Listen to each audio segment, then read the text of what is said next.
Here we go again, calls to ban yet another commentator from coming here and poisoning the minds of impressionable Australians. This time, new Immigration Minister Tony Burke says he's considering banning American commentator Candace Owens from touring Australia next month, giving speeches. She's also going to New Zealand. Now, Owens is huge on the internet. She's more than 5 million followers on Instagram alone, billed as a fearless conservative. Well, she's not actually conservative, she's total kook, and Jewish groups want her banned for alleged anti-Semitism. Now, you may have heard Owens on 2GB this morning with Ben Fordham saying any ban on her would be crazy. Quite surprised to see that. They're like, don't give her a visa. She's a bad person. But I promise you, it is not going to harm you to hear different ideas. Well, that sounds reasonable, doesn't it? And Fordham, who I generally respect and like, implied that these accusations that Owens preaches anti-Semitism really just came down to something she once said about Adolf Hitler, which she assured us was taken out of context. In this case, Fordham is badly wrong.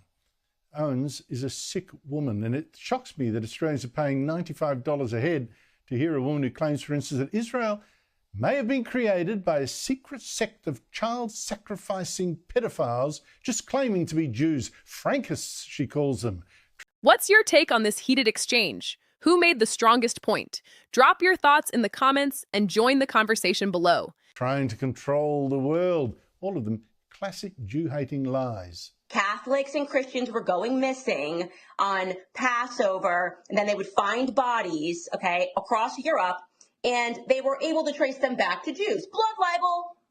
There weren't Jews, These were Frankists. Unless the nation of Israel may have been established by some Frankists. It's just disgusting. This woman actually also claims, for instance, that Stalin and Lenin were Jews too. Stalin and Vladimir Lenin were anti-Semitic, and then I learned, wait, Stalin was married to... Yes, they were literally a part of the Jewish cabal that, and credit when I to talk you. about crushing history, where if you even say that, which I'm saying it, because I looked into it and I found a friend who understands Georgian, and they're like, everybody knows that Stalin was Jewish. And I'm like, but Americans don't know this. But Candace, they were the good guys. They helped us defeat Nazi Germany. They were the good guys. They were As they were mass murdering Christians. Oh. In fact, neither Lenin nor Stalin were Jews. Stalin actually trained as a priest. But facts mean nothing to Owens. Joining me are Daniel Wild, Deputy Executive Director of the Institute of Public Affairs, and Stephen Chavura, an author and senior lecturer in history at Campion College.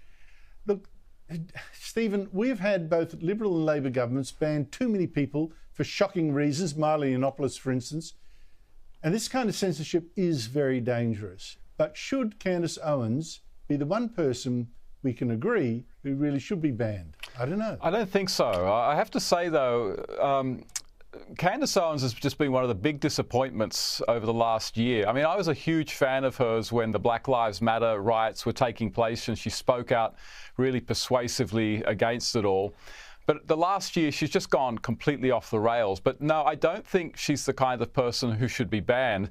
I think we need... What's your take on this heated exchange? Who made the strongest point? Drop your thoughts in the comments and join the conversation below. Need to be very careful about maintaining a very robust free speech regime because there are so many people with their fingers on a trigger wanting to ban speech. Now, if she was inciting violence, that would be very, very different. But I don't really see her doing that. And so I think in this instance, she should be allowed in. And I'll just say that there is an anti-Semitism issue in Australia, but I don't think it's not the people who follow Candace Owens who are teaching children to chant Intifada at Sydney University. It's not the people following Candace Owens who are saying, where's the Jews, and gas the Jews, and attacking synagogues in Australia. That's not her crew. That's radical leftists and radical Jew-hating pro-Palestinians. And so I would be opposed to banning her from coming in. Daniel Wild? I share Stephen's perspective. I mean, those quotes that you put out, Andrew, I completely disagree with. And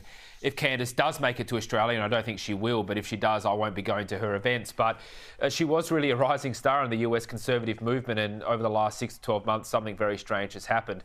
But I don't think that she should be banned. I understand those who want her banned, but she shouldn't be banned for two key reasons. One of them is that censorship just doesn't work. Whether Candace Owens comes to Australia or not will have no bearing on anti-Semitism in Australia. As Stephen rightly identified, it's a homegrown problem that we have in this country, a serious problem that needs to be dealt with. But Candace Owens is neither here nor there on that issue. And we also know that we've never had more censorship than we do today in the post-war era, and anti-Semitism is at a record high in that era, so censorship doesn't work. And secondly, we can't have politicians and bureaucrats deciding who can and cannot come into this country based on the speech with which they disagree. Let her come to the country and let Australians decide and hear for themselves what she has to say. This debate over whether Candace Owens should be allowed into Australia goes far beyond one political commentator. It has quickly turned into a wider argument about free speech, national security concerns, and where governments should draw the line when it comes to controversial public figures entering the country. On one side, supporters of a potential ban argue that figures like Candace Owens promote extreme or misleading viewpoints that could inflame tensions, especially in a politically sensitive environment. They point to her large online following and say that giving her a public platform in Australia could amplify division rather than constructive debate. From this perspective, immigration and visa decisions are not just administrative. They are also about protecting social cohesion. On the other side, critics of the proposed ban strongly reject that idea. They argue that banning a commentator because of her political opinions sets a dangerous precedent. Once governments begin deciding which voices are acceptable, the concern is that it opens the door to broader censorship. In this view, even unpopular or controversial speech should be challenged through open debate, not restricted through official bans. What makes this situation more complex is that it reflects a growing global trend.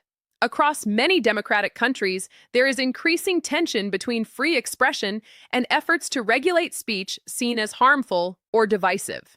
Similar debates have taken place in the United States and parts of Europe, where governments, universities, and media platforms have faced pressure to restrict certain voices, while others defend absolute free speech principles. At the same time, this issue also highlights a deeper political reality. Public trust in institutions is becoming more fragile. When governments consider banning public figures, supporters often see it as protection, while opponents see it as political control. The same action is interpreted in completely opposite ways depending on political perspective, which shows how polarized public debate has become. There is also an important distinction that often gets overlooked in these discussions. Criticism of a person's ideas is very different from restricting their ability to speak altogether. Many analysts argue that the healthiest response to controversial speech is not silence, but more speech, challenging ideas openly in the public arena so audiences can decide for themselves. Ultimately, this controversy is not just about one commentator or one visa decision. It reflects a broader question facing modern democracies. How do you balance the right to free expression with concerns about misinformation, extremism, and social stability? And as this debate continues, one key question remains for the public. Should controversial voices be kept out through official bans or confronted openly in the marketplace of ideas? Let us know what you think in the comments below.